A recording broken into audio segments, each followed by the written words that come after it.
those guys on the 6th and 7th round, as you well know, nothing guaranteed. But then there's also the undrafted crew. And I'm wondering how you looked at those guys, because here's one that I think is one of the all-time great stories of an undrafted free agent who builds a career. I mean, I will never forget family night I will never forget the first practice of training camp when he got everybody's attention. Joining us now, I think he's the gold standard of undrafted free agent success. Tell me one better. Williams. Tell me one better. I dare you. Tramon, good morning.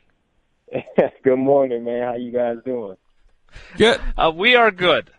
So, Tramon, one of the reasons I wanted to get you on today, and thanks for taking some time, you have a lot of guys coming in to Green Bay today to try to earn a spot to get on this 90-man roster. Take us through your first day and what these guys are up against. Man, first of all, man, you're up against everything. You're an undrafted guy.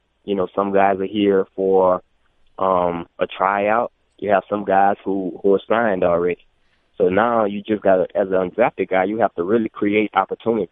And it's opportunity after opportunity. It's small steps. So you can't come in and think like a first rounder. You can't come in and think like a second rounder because those guys' opportunity is already there. As an undrafted guy, you have to really create your opportunity. So you have to show something right away when you get on the field to just catch the coach's eye. And if you can do that, that's already going to create a little bit more opportunity for you. So that's one of the things that when I stepped on the field as an undrafted guy, that's one of the things that I prioritize first to catch the coach's attention right away. So if the quicker you catch their attention, the quicker you'll get more reps, or the quicker you'll get talked about. And that's the conversation you want to start with the guys upstairs. Tramon, do you remember that moment for you when you caught the coach's attention, got the eye, so you earned some more opportunities? I did, actually, man. Mine actually was really, and I'm going back to Houston because I started off in Houston. So, I was going up against Andre Johnson. Obviously, Andre is a great receiver. This is my first play at practice, and the quarterback threw the ball my way. Andre ran a sluggo route. I didn't bite on the slant. I stayed over the top, and he threw it. And I went up with one hand and got the ball. But I had to really go up there and get it. So immediately when I came to the sideline, those guys were like, man, you was up there, man. They said, you know how high you was in the air? I said, jumping is natural to me. I've always been a jumper, so I said jumping is natural to me. So nonetheless, that caught the coach's eyes from day one. And, only thing they need to do is see a flash of ability from you. And then they're going to keep you in mind from that point. So right after that, you started getting more opportunities. After that play, you saw your rep count go up? Saw my rep count go up. So now I started getting rotated with, as a drafted guy, you may come in at the fourth or fifth strength. So now when you just make it to third strength, you did something. So, it's like I said, it's small steps. So you got to take every opportunity with a grain of salt. It's small, but everything counts. So now I was getting reps with the third team, and sometimes I would get thrown in with the second team. And that's the way it started. Did you ever have any doubts? Were there any moments where you maybe weren't getting opportunities? And because you have to persevere to do it the way you did it and the way these guys that are coming up here, because there's not opportunities galore like a first, second, third round pick. There had to be some moments where you were thinking, man, can I do this? Or did you never waver? I never wavered, but I'm not going to lie. It is opportunity where doubt do creep in your mind. And from me, my experience from it was that I was doing everything that I was supposed to do on the field. And I was getting the compliments from my peers and my teammates when I was in Houston. But it was times to where I was getting those compliments and hearing everything that I need to hear from my teammates, but I wasn't hearing anything from the coaches or the people who I felt that I should be hearing it from. So I felt like my work was really going unnoticed at one point. And I was like, man, do they really see what I'm doing out here, or am I just out here as a camp body? Because as an undrafted guy, that's what word gets thrown around, a camp body. And that's the guy that you don't want to be. That's the guy that you're trying to perceive yourself not to be when you come into camp. So I was hoping that I wasn't that guy. And, obviously I got released from Houston, so I kind of end up being that guy, so but my confidence never wavered. My belief for making somebody team never wavered. My whole mindset to being a free agent was all I need is an opportunity. That was all I cared about. I was like, all I need is an opportunity, and I'll show that I can make somebody team or I can do this. And then obviously Green Bay came calling, and I had a great workout for them. And they was one of the first teams who told me that, that T, you had a great workout. Whenever we find room on this team, we'll bring you in. We'll be the first guy we bring in. And they held their word, and they brought me in as soon as they made room. So that was my journey to Green Bay. Talking with Tramon Williams on Wilde and Tausch, and if you don't know Tramon's story, I mean, this is just part of, and this is why we don't bet against the guy who's 35 years old, by the way, and still playing. This is a guy who was in the stands at Louisiana Tech games watching the cornerback play and saying, oh, I can do this. I can do better than that. I mean, you were in the stands, right? You didn't play right away. Man. I was, man.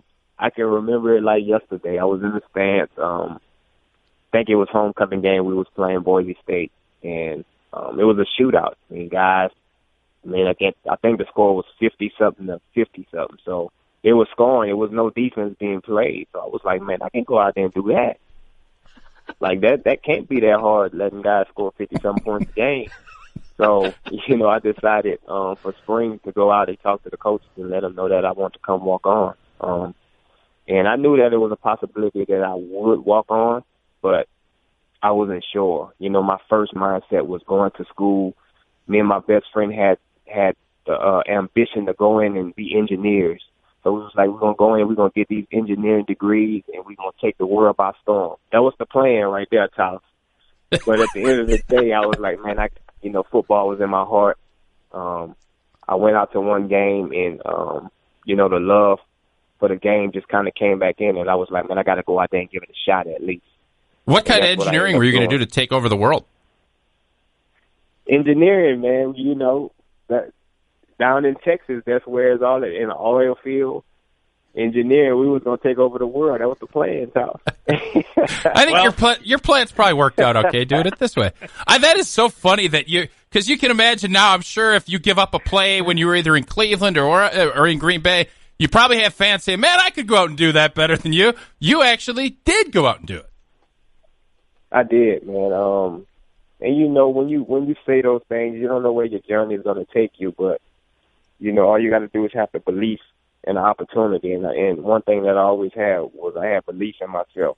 I was always one of the best athletes to walk through my high school, really any playing field that I was on. I was always one of the best athletes. So for me not being able to get a scholarship or, get an opportunity to be recruited or anything, it was mind-boggling to me at the least. So, I always felt that regardless of what I do, I belong wherever I went. He is one of the all-time great Packers stories and one of the Packers' all-time great cover guys. Tramon Williams joining us on Wilde and Tausch. And as I mentioned, Tramon, I'll never forget the first practice of camp in 2007. You had been on the practice squad. You make some terrific plays down the sideline that first day. Then I remember you on family night, and you're in the back Green Mile locker room, and Tim Van Boren's interviewing you, and you're taking the microphone away from him as you answer every question, and you end up being one of the top corners in the league. You helped this team to a Super Bowl. All this walk down memory lane is great.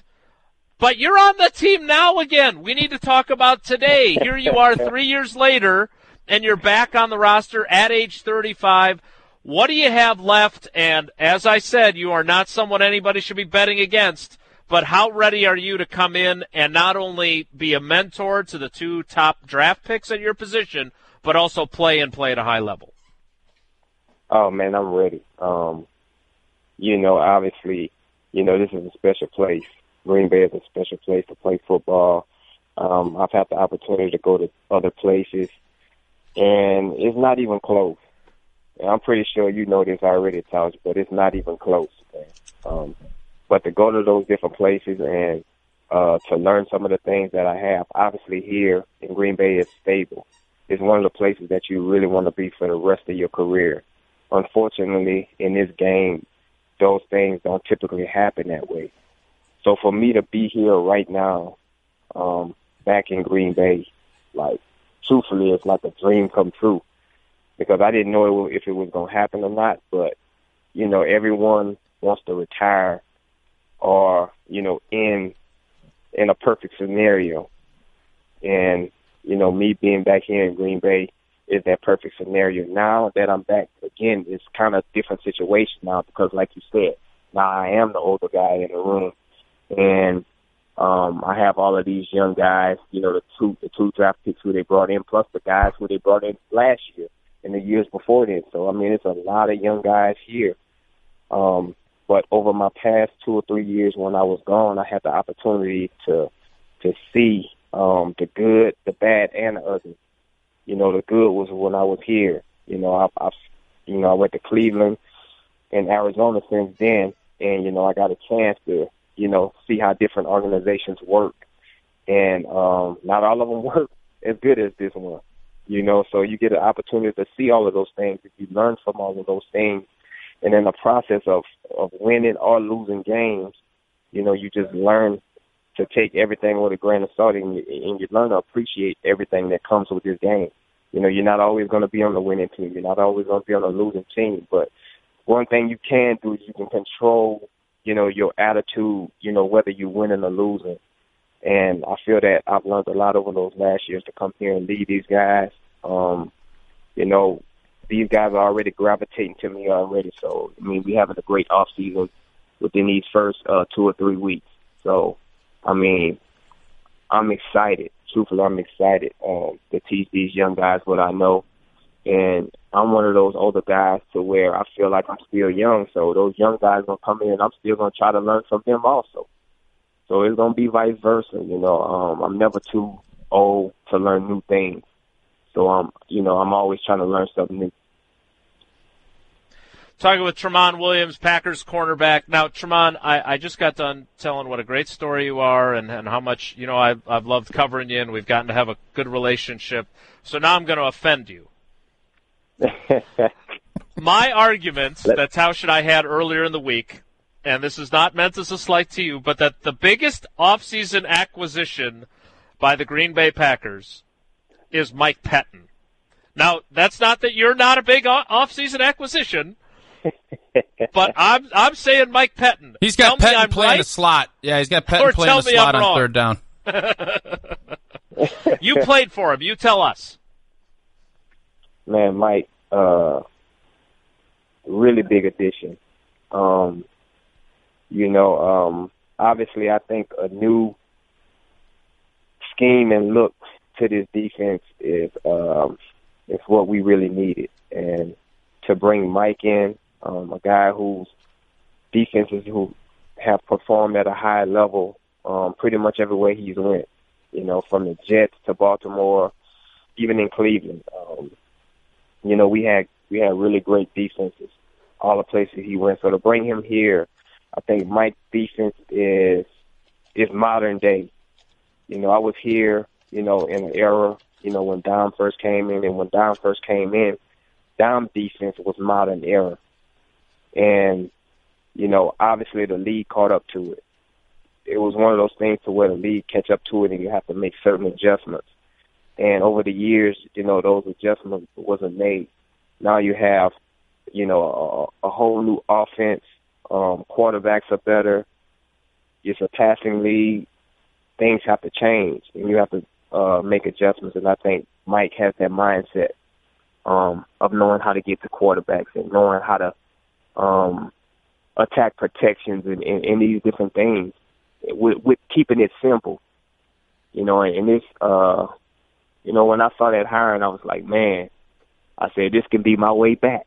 You know, I looked at it as if this could be my dream coming true. And obviously I'm here today, so I don't know if Mike was a part of it, but like I said, I'm glad to be back. And Mike, is definitely one of the big additions to this offseason. Well, there you go. Tramon, what do you think is going to be the biggest? I know you talk about kind of getting up to date with what Dom was doing. What is something you can tell Packer fans to look for when it comes to Mike Pettine and what he's going to bring from a defensive standpoint? He's going to bring pressure for sure. We're going to bring pressure for sure. But I think we're going to, as the pass rush, as the guys that we have, I think you're going to see guys go to another level. I think you're going to see that front go to another level, and I think you're going to see the secondary change around. I'm not a psychic or anything, but I believe that we're going to be one of the better defenses this year. That's just from the proof in the pudding. That's from the proof of the pudding of what Mike brings to the table.